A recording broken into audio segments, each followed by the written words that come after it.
Meski tidak disebutkan secara gamblang, namun kritikan yang dilontarkan Presiden Joko Widodo kepada sejumlah menterinya sudah menyiratkan siapa saja menteri-menteri yang dituju.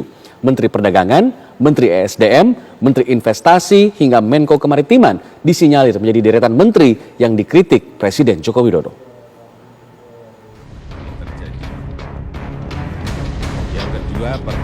Kritik dari Presiden Joko Widodo saat sidang Kabinet Paripurna di Istana Negara menyinggung soal beberapa hal.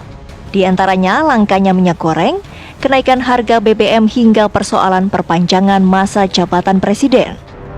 Meski tidak menyebut nama menteri secara langsung, namun jelas-jelas teguran itu ditujukan untuk sejumlah menteri tertentu. Menteri Perdagangan Muhammad Lutfi seolah menjadi sasaran tembak pertama dari Presiden Jokowi. Mendak ditegur karena persoalan harga minyak goreng yang menurut Jokowi sudah 4 bulan tidak terkendali. Belum lagi masalah kelangkaan minyak goreng yang banyak diprotes masyarakat. Pengakuannya soal tak bisa mengendalikan mafia minyak goreng juga jadi sorotan.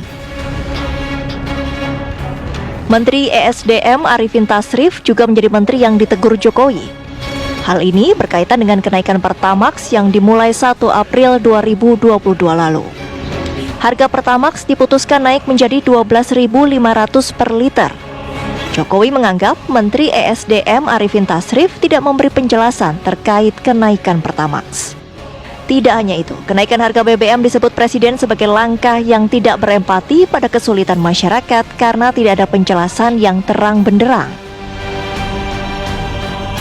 Kritikan selanjutnya ditujukan pada para menteri yang berkoar soal perpanjangan masa jabatan hingga penambahan periode jabatan Presiden.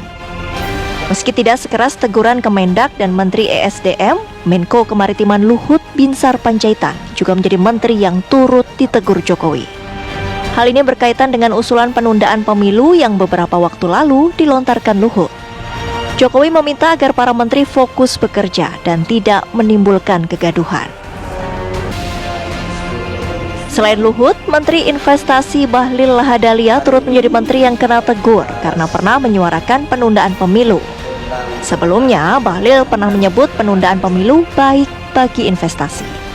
Pada akhir Maret lalu, Bahlil bahkan meminta agar jangan ada yang melarang apabila ada usulan penundaan pemilu. Ini adalah kesekian kalinya Presiden Jokowi menegur para menterinya di hadapan publik.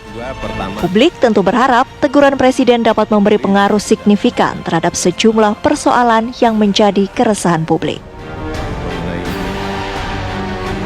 Tim TV One mengabarkan.